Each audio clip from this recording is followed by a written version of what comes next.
LaMonica, everyone, it seems, loves Lioness. It's such an action-packed series with twists and turns you don't expect. And I'm curious, you've worked such a long time with Taylor at this point. How did he describe Tucker to you? And did he give you much of a backstory on how he found his way into this program? He did not. And when he called me about the role, I was in Vegas promoting another show with the cast at a UFC fight. And my manager called and was like, Taylor wants you to be in this new show he's doing, Lion. I'm like, oh yeah, who's in it? And he said Zoe and Nicole. And I'm like, and Taylor's doing it. I didn't need any description. I didn't need anything. Like, all right, yeah, well, if Taylor's behind it and you got all these people in it, like, yeah, I'm good. Let's do it. Well, he is such a great support system in the Linus program because, he seems to have everyone's back. And when it comes to the Linus program, you need to trust every single member of the team, hands down.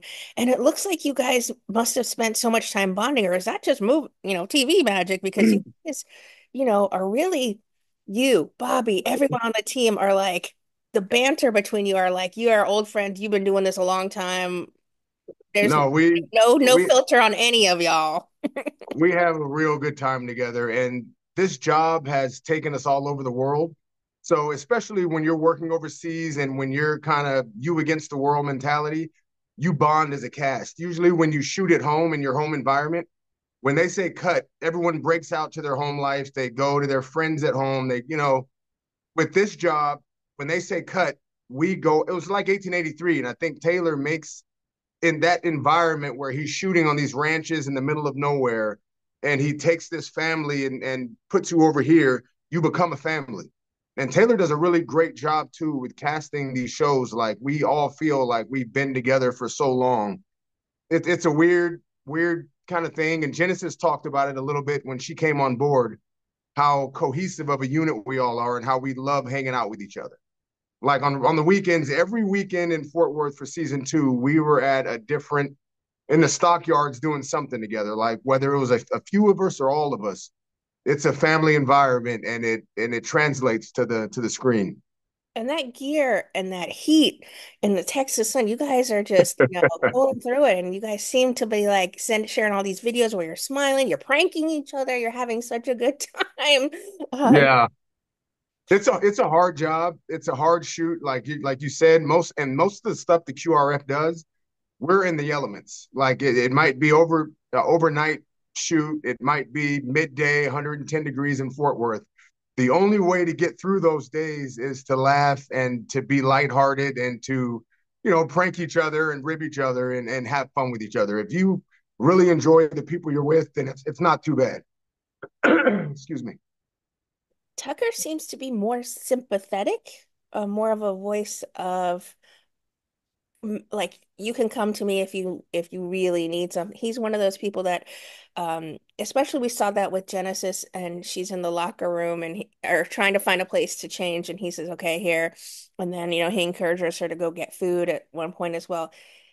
Maybe there's more of a connection between the team this season because last season you guys were out in the field off on a ship together where and Yeah, Laisla's in the field doing all the legwork, but now you guys are all doing the legwork this season. You're in yeah, one confined little bunker together.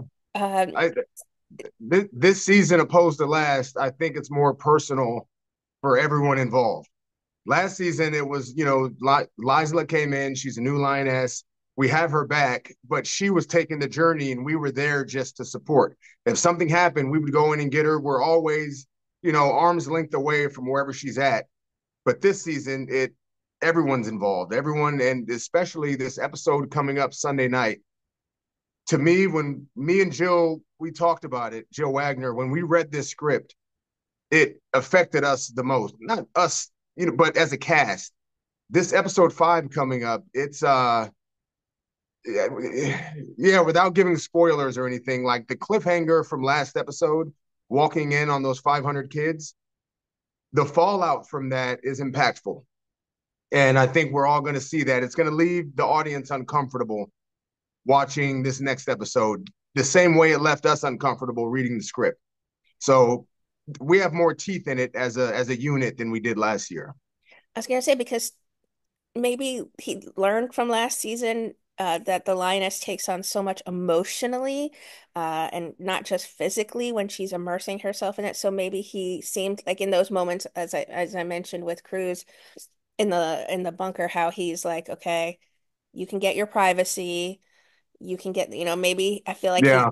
learned a little bit to be more sympathetic towards the lioness this season. Yeah, even last year or season one, I think Tucker had a he pulled Cruz aside after she was drugged, she was drugged, and we found the guy that did it, and the next day I'm talking to her like, how far did he get? And, no, we got your back. Like nothing happened. I had a heart to heart. Tucker had a heart to heart with Cruz last season. I think Tucker is just that guy. I think he's the elder statesman of the QRF. He's seen it all, he's done it all, and he just has this like a big brother kind of with everybody, with the whole group. But it's yeah, there's a soft spot for new people coming in and trying to get them initiated and established with the group. Yes, I meant to say Josie when you were helping her find a place. I said Cruz, But but it was Cruz first season and yes, Josie this season. yes. Like he's helping to get acclimated, but I think he has that big brother quality in him. He comes off as, this tough, rugged, kind of no BS guy, but he has a soft spot. And Jill's character, she kind of leans into that and ribs him about it here and there. But there's some fun stuff coming up with the QRF coming up this season. Okay, last season you got to drive I guess it was like a super yacht at that point. It was like a Amazing. mega yacht. What That can was so cool. Tucker, I mean, Josie's handling the helicopter this season, but I have to imagine you've got some giant weaponry to come for Tucker as well, or something like we're going to see him behind a tank this season. You're going to up your game. Yeah, there's stuff coming up, and Tucker's one of those guys. He loves his machinery. He loves the whether it's like him and Josie had this conversation about helicopters.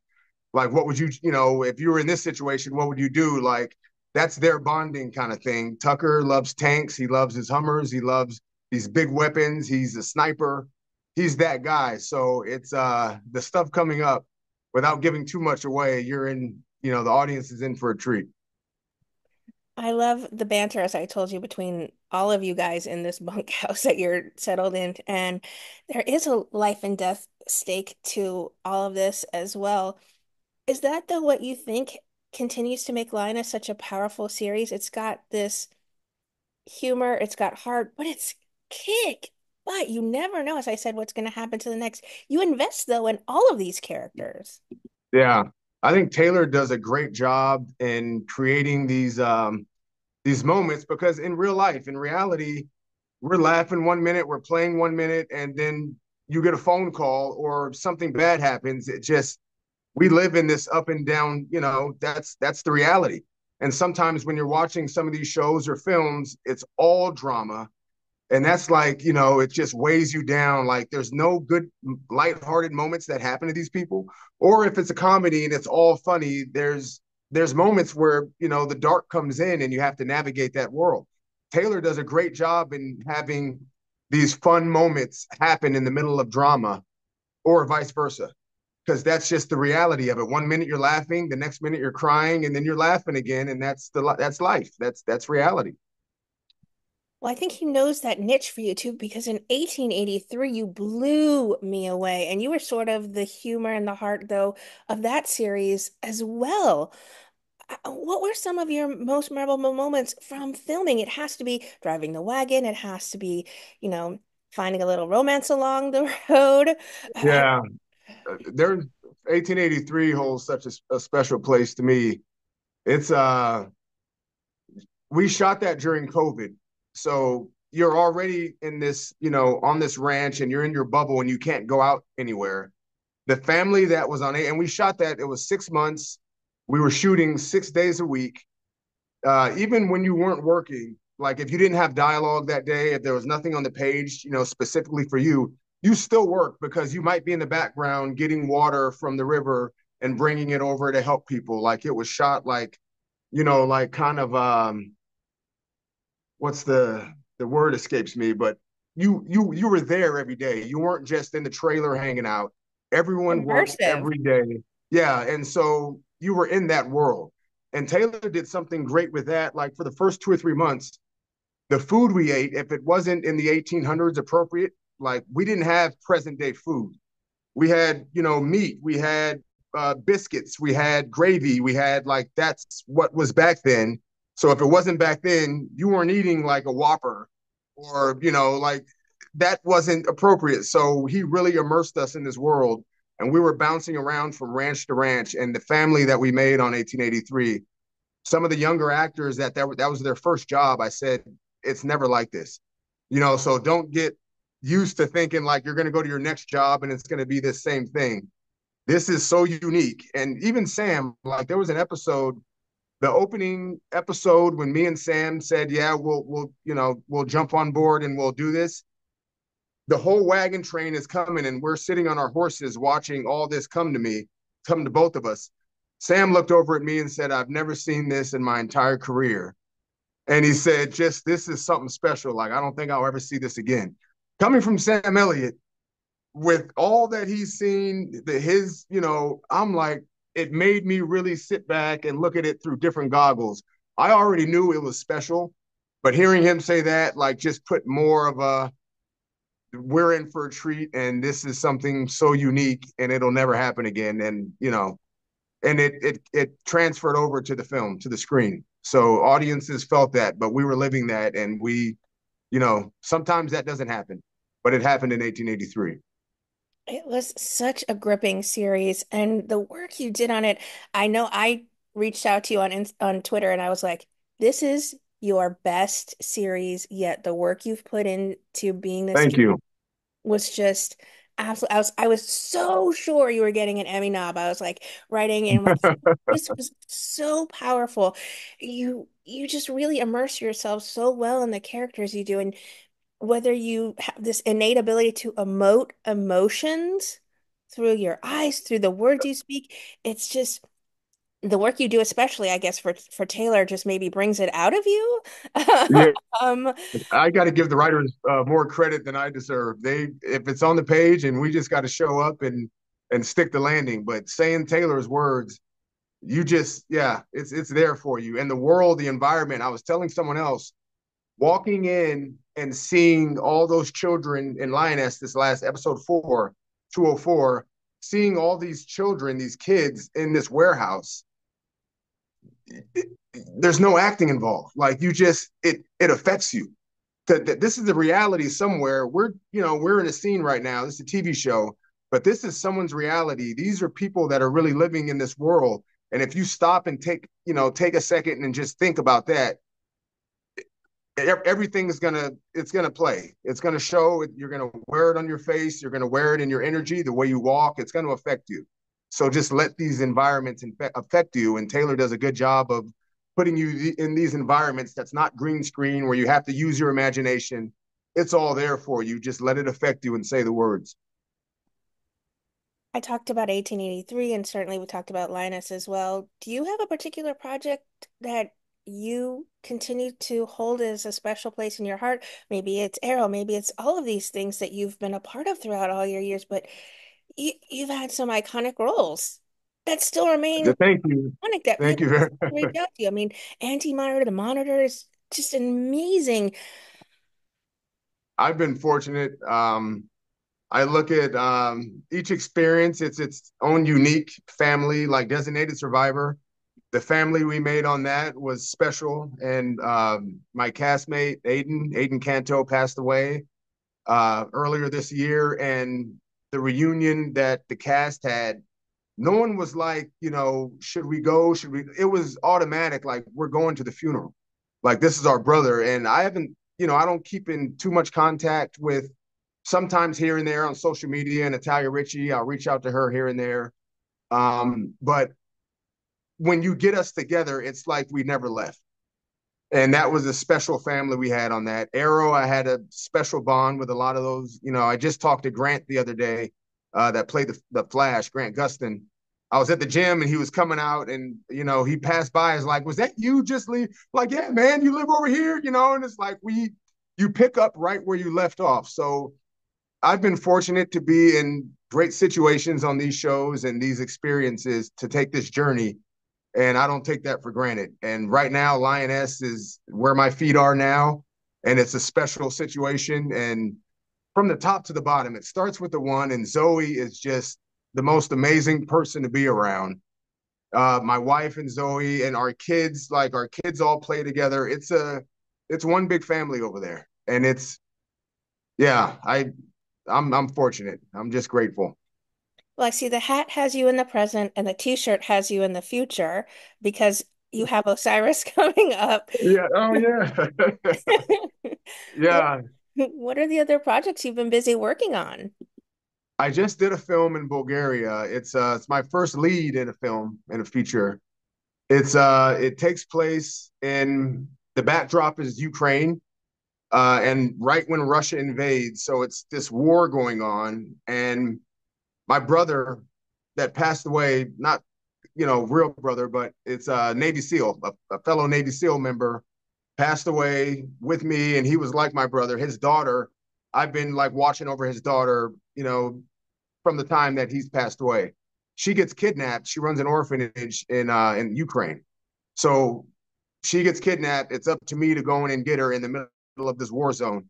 So it's a chaotic, experience, but it's a heartwarming. My character has this kind of heartlessness to him. He's just callous from what he's seen over, all these wars and fighting. He's been in battle so much. So he's kind of lost his humanity. And my tour guide that's showing me, like helping me get to where I need to get is Andrew Howard. And he's the humanity of the show. He's the heart that helps me get my humanity back. And it's one of those things. You come for an action film, but you leave there, hopefully feeling like, you've been, yeah, it's heartwarming. Yeah, it's another Will Kaufman for you. You're with Osiris there, and you're with him in Takeover as well. Um, Yeah. you're one of the hardest working men in show business, it seems. I'm trying to stay busy. I need a break right now though. I did some work on Terminal List earlier this year in March. We were in Budapest. And right from there, I went to Texas for 5.5 months. And then right from there, I went to Bulgaria. So it feels like I haven't been home. So I'm glad to be home for a while. And I'll be in Texas later this month for a charity. We'll be doing some horse riding, some horseback riding, and like a rodeo kind of cutting horses kind of thing. But other than that, I'm just chilling out for a while. LaMonica, what would you like to say to people who are fans and supporters of the incredible work you do? On our screen, I told you it's how palpable you resonate. It's, I'm thankful because without the fans that watch you and root for you, and when you're doing stuff and they write into the network, they write on social media like this guy, yada yada yada, you're grateful. And that's why I try to respond when people reach out to me on social media. I try to acknowledge whether it's a heart emoji or a pray something, thank you. I try to They're heard. Like I see all this stuff. I try to respond to some DMs as much as I can, but I know without them, I'm not here. I wouldn't be where I'm at. So, and I learned that from Sam as well. I learned a lot from Sam Elliott during 1883. We were in Amarillo, Texas, and we would go to this burger place right next door to our hotel. And the third night we're there, they put on the news Sam Elliott is staying at the Barstool Hotel. Like, so it's like, oh, all right. So, and this is really the only hotel in town, like the nice one where we were staying at. So the next day, we go to our burger place right next door. The whole city was in there. And Sam had his back to the door, and I'm sitting here looking at it like people were just there with their babies, like not even trying to eat, just waiting for Sam to get up. And I'm seeing all this happen, like, oh man. All right, I said, all right, Sam, this is what we got going on, buddy. Like, I could be a fullback and bust you out of here. How are we gonna do this? He stood up and said, it's part of the job. And he shook everyone's hand in there. He took pictures with as many people as he could. And this is still during COVID. So it's like, there's the boogeyman still in the room, but he talked. We were there for an hour and he made everyone feel special. Like that's what it's about. Like that's the if you could take anything and get like tell young actors, take time for the people that made you what you are today. It's not just about you. God gave you a talent, God's grace, and we're here to inspire other people. That's our jobs out here. So yeah, just it's not about you, it's about them.